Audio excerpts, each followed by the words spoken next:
WCIA 3, your local news leader.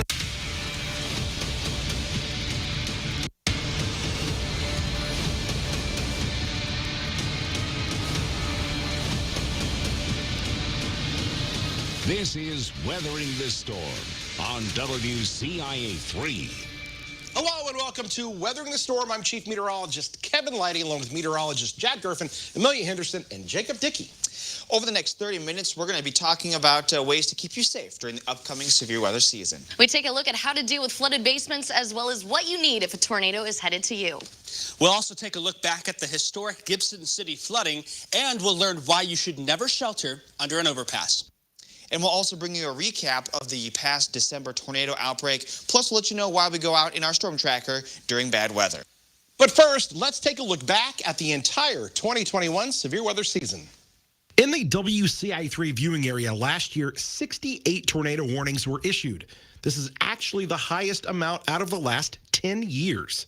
When we combine both tornado and severe thunderstorm warnings, we had 243 total warnings, of which nearly 1 in 3 were tornado warnings for our area. This map shows all of the tornadoes reported in 2021. All of the tornadoes were either EF2 or below on the enhanced Fujita scale, which is the scale that measures tornado strength. One of the more memorable events occurred the night of December 10th. All of this debris, a tornado debris signature now showing up north of Mattoon. 5 EF2 tornadoes occurred that night. One of those was on the ground for nearly 16 miles, with winds of 125 miles an hour, as it moved through the Windsor to Gaze and eventually the west side of Mattoon. Many structures were damaged, and we were live on the air providing coverage. I think Gaze has taken a hit. Yeah. I think Gaze has taken a hit from a tornado here. Tornadoes typically occur more during the months of April and May in our area, but obviously they can occur in any month and at any time, although the most common time is between 3 p.m. and 6 p.m. Now, those December tornadoes brought destruction, but also interest in weather to someone that was very, very close. Jack brings us the story. It's supposed to be like snow clouds and hail and mixes, but this one wasn't really like that because it was severe weather. The December 10th storm system not only brought tornadoes, it was a record breaker with 71 confirmed tornadoes and 89 deaths for a December outbreak. 6 people died in the Edwardsville Amazon plant in Illinois, but Central Illinois had a December record with 6 tornadoes on the northern edge of this large outbreak. And it was quite chaotic at that time and a little scary. And I remember they were just praying, like, let's just get through this. And we survived. We did. And we did not know the damage that had happened all around us. Jill Horst, her son Jessen, and the rest of their family live on the edge of Mattoon, extremely close to the path of a damaging EF2 tornado. The Horsts had very little damage, thankfully, but they were without power for 25 hours. And we lost power and internet, so we were really just going off the WCIA app after that. I remember seeing him on the app. I'm looking here to the north and east towards Windsor. He was driving on a road, and we're like, it's coming, it's coming. The tornado came within half a mile of their house as they took shelter in the bathroom, but it was close enough that they could feel it. But this scary moment might be the beginning of a lifelong interest in weather for Jessen. As soon as we heard the tornado shaking like the ground, then it was really scary though. We may have a future meteorologist on our hands. And then I started noticing he was asking our Alexa what the wind speeds were every single day. And so that kind of turned into, he really liked the weather, and he likes to go online and see what the weather patterns are, and it's been really fun. In recess at school, usually I get on the weather app so I can go onto the radar to see what's gonna come. Jessen was inspired to do our Kidcaster segment after something that initially was scary to him, and he was wonderful. The current temperature's about the whole part of this, I don't know what it's called. The viewing area. Yeah, the viewing area. Temperatures around 53 and 52, and I don't really know what to say after that. We talk a lot about tornadoes and what to do when you're at home, but what should you do when you're in a car driving? Jacob explains. Do you know what to do when you are traveling and severe weather threatens? It's important to have a way to get weather alerts wherever you go. That's why you should download the WCIA 3 weather app. It will follow your location and provide weather alerts specifically where you are when you're traveling on roads like this. The great thing about this app is when you come across dark and scary clouds just like these here, you'll know whether the storms are severe or not. It's important to know also what to do when a tornado warning is issued and you are out driving in your car. The National Weather Service in Lincoln has issued a tornado warning. You'll want to find shelter as quickly as you can. However, using an overpass like this one here is not a great idea. That's because when the tornado winds come down, they will funnel and channel underneath the bridge, making them even more unpredictable. Even more, the debris flying through the air will come underneath that bridge, leaving you exposed to the elements. Instead, you should immediately head to find a place of sturdy shelter. That may include a nearby gas station, a restaurant, a convenience store, or other sturdy structure found along many of our roads. During severe weather, highway overpasses like this one are not the place to be. In the field, I'm meteorologist Jacob Dickey. When a tornado warning is issued, what should you grab on the way to your shelter? Amelia tells us 5 things you should take. During severe weather season, your local meteorologist might issue a tornado warning. Now, what do you take with you when going to safety? Here are a few recommendations. A bottle of water to stay hydrated. Of course, you'll want a flashlight in case the power goes out. You'll want to take your cell phone for emergency contact. Shoes to keep your feet safe. And of course, a pillow and blanket, not only for safety, but for comfort during the tornado warning.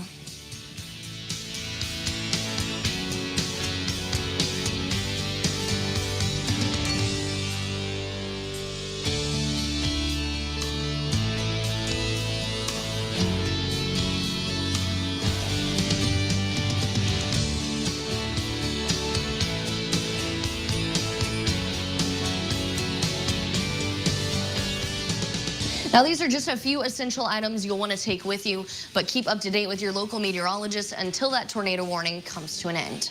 All right, thanks a lot, Amelia. We've got much more of Weathering the Storm coming up after the break.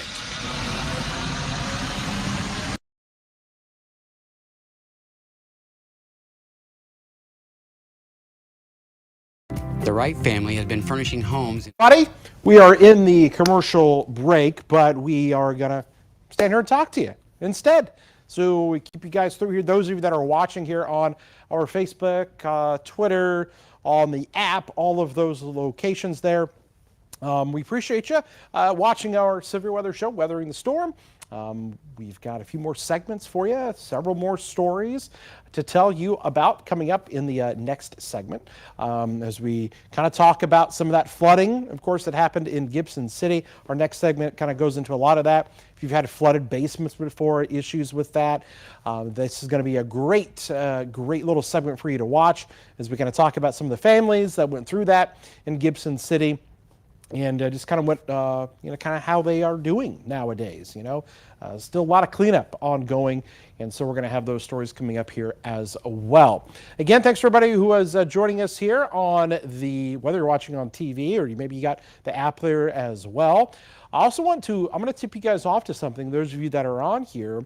We're getting ready to partner up again with Midland Weather Radio, and we are going to be giving away some weather radios in a contest. Details of that still to be determined, but we just got word that that's going to be happening. So we'll be giving away some weather radios here soon. And then also, we are going to be selling those, obviously, as well. So some good stuff there as we get you prepared for the severe weather season that may ramp up as early as this weekend. We've had a little bit there so far this year, but so far, really kind of unscathed during the month of April. May, a lot of times that ramps up. All right, we're going to get back to the severe weather show now, so stick around.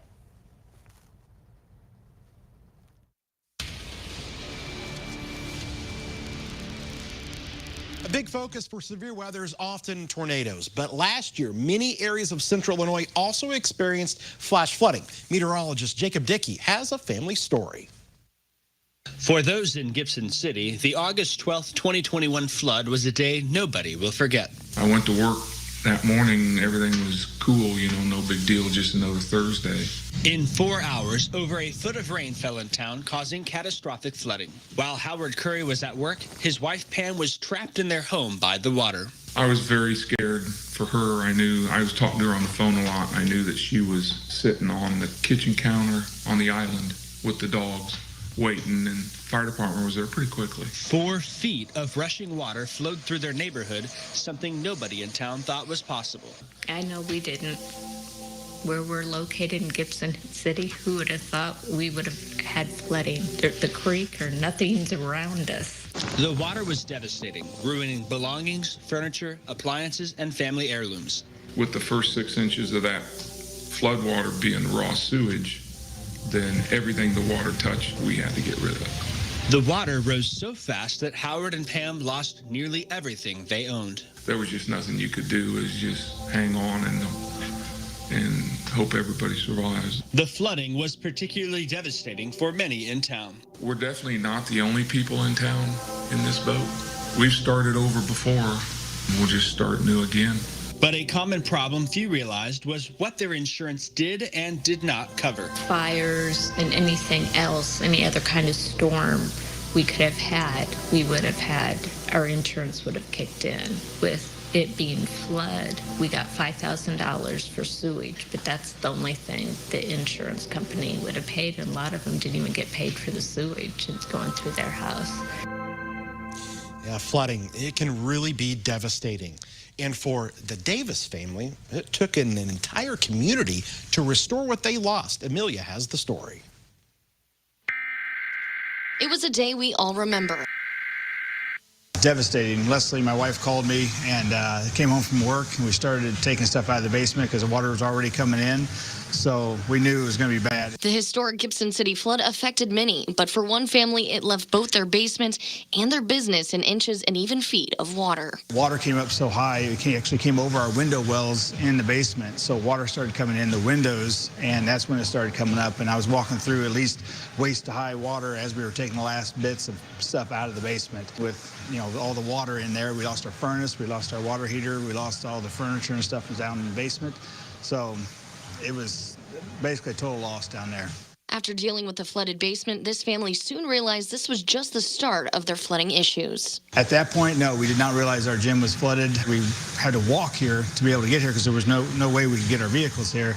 Once we got here, looked in the front door, and it was, I can't explain how devastating it was to see your life's work, 13 years of labor underwater.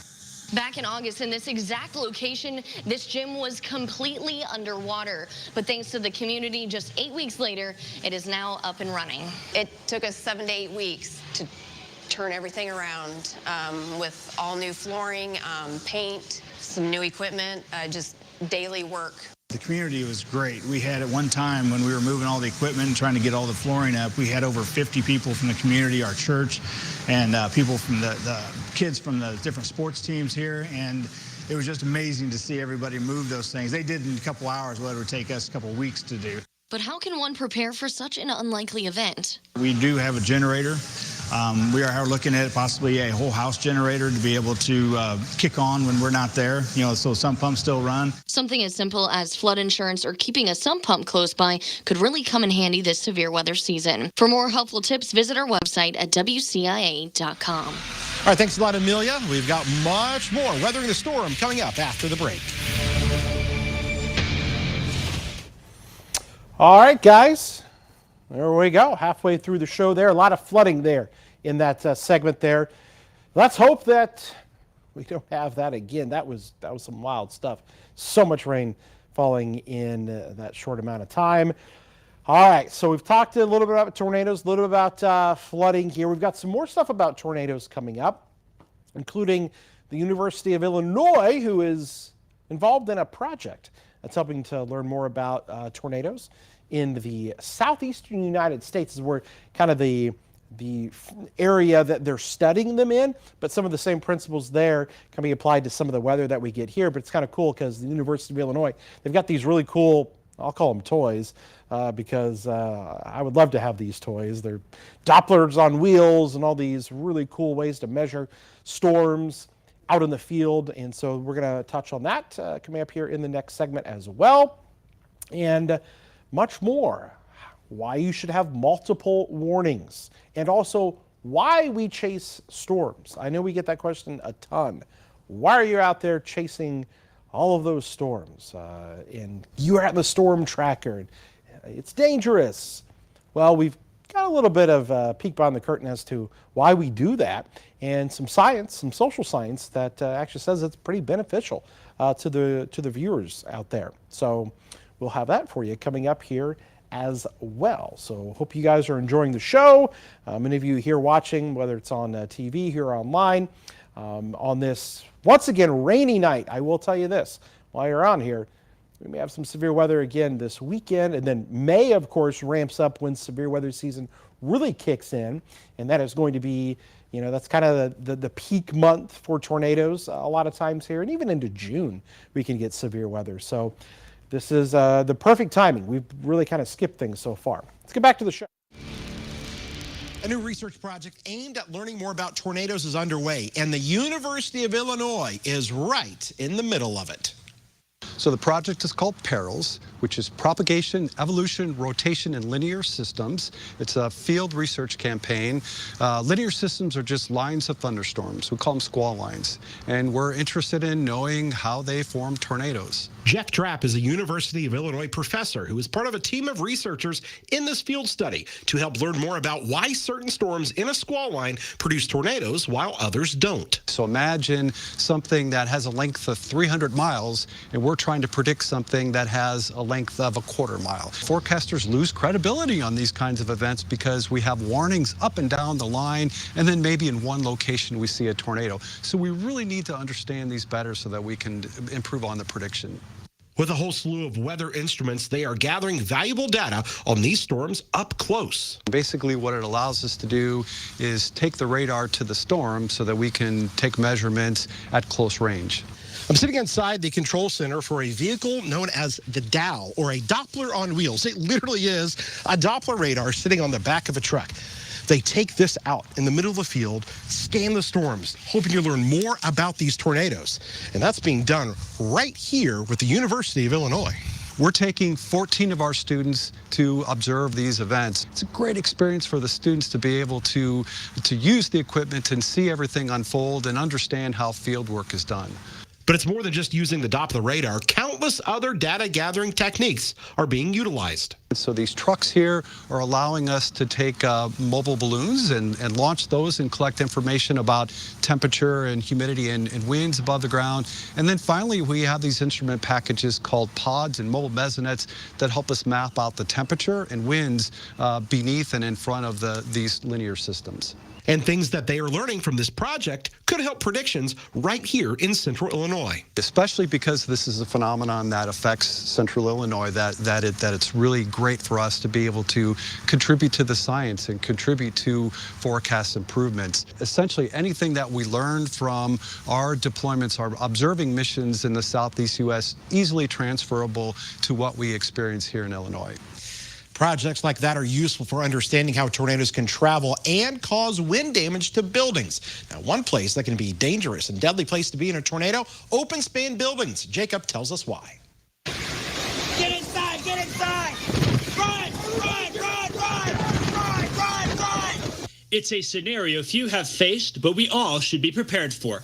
Being at a big box store shopping, at a warehouse, a factory, or even in a gymnasium when a tornado threatens. We move next to Illinois, where at least 2 people were killed after winds blew the roof off an Amazon warehouse in the town of Edwardsville. More than 100 workers at the Mayfield Consumer Products Factory were making candles when a tornado tore through the building. At least 8 of them were killed. The people felt they had a sense of security in a store that was massive and big and strong, and yet those walls came crashing down.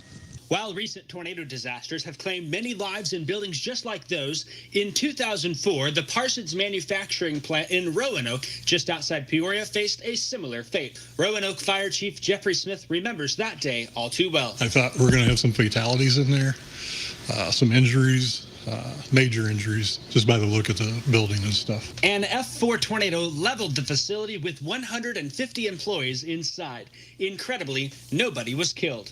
think it was a matter of fact of just the awareness, and then the storm shelters were a big factor. If they hadn't had those, we would have had some major fatalities out there. If you find yourself in an open span building during severe weather, stay weather aware at all times. Ask about the designated storm shelter inside the facility. Avoid the center of the room or the exterior walls, as both can collapse on top of you. If possible, change your plans to visit these places on active weather days. Being in an open building is also not a good place to be if a derecho is headed towards you. Jack has more. The destruction left behind from a derecho can often look like that of a tornado, but the two are very different animals. Whereas tornado is Spanish for to turn, derecho is Spanish for straight, both referencing their winds. A derecho is a long-lived, typically bow-shaped complex of thunderstorms that produce damaging straight-line winds. Most times, a derecho starts out as just a cluster of thunderstorms. As the thunderstorms in this cluster start to rain, the cooler air that comes down from the cloud with the rain pushes out into the usually warmer air, creating newer storms. And as you can imagine, the process reinforces itself. This constant building up of newer storms gives them the bow shape and can lead to even faster movement and stronger winds. Like a blizzard, a windstorm has to meet certain criteria to be considered a derecho. Those criteria are a wind damage swath of at least 240 miles and wind gusts of 58 miles per hour or greater along most of the length. Derechos are fairly rare, usually only occurring about once a year somewhere in the U.S. Specifically for Illinois, we usually see one derecho come through the state every other year. The last time that we had one enter Illinois was August 10th of 2020. That August 10th derecho is notable for many reasons, mainly for being the costliest thunderstorm in U.S. history. It started out as a cluster of storms in southeastern South Dakota and quickly gained strength as across Iowa. It's near Cedar Rapids in Iowa that had its strongest wind gusts of near 140 miles an hour. Noaa estimates that this was an $11 billion event. Here in central Illinois, we were spared from most of the damage. That being said, we did have a 75 mile per hour wind gust reported near Danville. All right, Jack, thanks a lot. We've got much more weathering the storm coming up after the break. Okay. All right, guys. Thanks for hanging out here with us still as we continue into our last segment of Weathering the Storm. Appreciate you guys here with us. Again, this next segment we talk about, again, why we chase, why we're out in the storm tracker. You know, we get that question a lot from people, you know, why you're out there. And so we're going to go and we're actually talk to somebody from the University of Alabama that's actually studied this. And it all spawned from the Joplin tornado that happened in 2011. 161 people died, and they want to know why so many deaths, or why were people taking shelter versus not taking shelter. And so they did kind of a deep dive and study into that. And some interesting things that came out of that research. And we talked to the professor there, that the social scientist that did all that research. And they kind of talk about the importance of people wanting to visually see what's going on, and not just kind of the radar, but like when we say tornado, showing a picture of a tornado if there is one. And so that kind of goes back to why we're out there in the field, is to hopefully capture that, to get the urgency across to you that, hey, this is a bad deal. And so we're going to kind of go into that here in that story. Also, having multiple ways to get warnings. Okay, can't rely just upon one thing to get warnings. We'll kind of explain more about why all of that is good. Thanks everybody here, Kathy and Chris, and let's see here, Julie, if they're from Westville and Danville, and Rantoul in the house. Okay. All righty then. We're about to get back to the show here in just a little bit. Again, as I mentioned, coming soon, we're going to be giving away some weather radios. Now, not during the show or anything, but be checking things out in the next few weeks. You're going to hear more about a contest that we're going to have. So stay tuned. Back to the show. You can always count on us to deliver life-saving weather information during severe weather, not only in the studio, but also out in the field. Storm Tracker 3 has become a consistent staple when we cover severe weather in central Illinois. We've outfitted our Jeep with the latest technology that allows us to broadcast live video from out on the road. We have 3 different cameras installed here to give us different views of the storm while on the road. And we can launch Sky 3 drone. This gives us incredible vantage points and views of the storm that you can't get anywhere else. We often get asked, why are you out there driving in the bad weather? What is the benefit? Well, there's science and research that proves that what we're doing out in the field is helping make a difference for people in choosing whether to take shelter or not. Dr. Laura Myers with the University of Alabama has been researching this for over a decade. There's a psychological process with people. If they don't have to change their behavior, they don't want to change their behavior. Instead of us just showing a radar with bright colors on it, we want to show the storm, what it looks like, the impacts it may have had, in hopes that this will get people to take action. It's much better to actually see the impacts. People realize then what it really means. If you show them a live shot of what the wind is actually doing and what the impacts of that wind are, then they're like, oh, I get it now. This is really bad. And we found being out in the field, broadcasting live from the storm itself, can make a big difference. So unless they understand that there is something serious coming, it's coming within a certain time frame, and it's coming to their location, they may not take action. Of course, you can't just rely solely off of outdoor sirens or other ways. You got to have multiple ways to get these alerts. Jack tells us more. We always recommend having at least 2 reliable sources for severe weather alerts, and in today's connected age, that's never been easier. Breaking in over TV coverage remains the most effective way to bring you the latest information to the biggest audience. We will always cover tornado warnings and strong severe thunderstorm warnings online and especially on TV. Recently, though, we have been able to live stream our severe weather coverage online only and also on social media. Maybe a storm has a warning on it, but it isn't strong enough for us to have to break into TV programming. We then may choose to only stream our coverage online. We can show our live coverage from the live stream page on the WCIA website, through the WCIA news and weather apps, or through our social media channels. We have you covered. If you lose power, you can still watch the coverage. The convenience of our app is great, but the best thing about it, being able to take our forecast on the go, is if you have to go to the basement or your safe spot, you can take the forecast if the storm is right on your doorstep. Your phone will also provide you with an emergency notification if your location is within a tornado warning, flash flood warning, or a very dangerous severe thunderstorm warning through your cell phone carrier. And lastly, we really do strongly recommend you purchase a Noaa Weather Alert Radio. These are fantastic tools, and especially they could be invaluable with those alerts that come in during the overnight hours. Well, that wraps up the show for us tonight. Thanks so much for joining us. As always, we have our stories online. You can check those out at any time, WCIA.com. And of course, don't forget to follow us on all social media platforms. Be sure and download the WCIA 3 weather app so you can be ready when the next storms arrive. Thanks so much again for joining us. We hope you guys stay safe out there during the upcoming severe weather season. As always, stay weather aware. Keep an eye to the sky. Have a good night.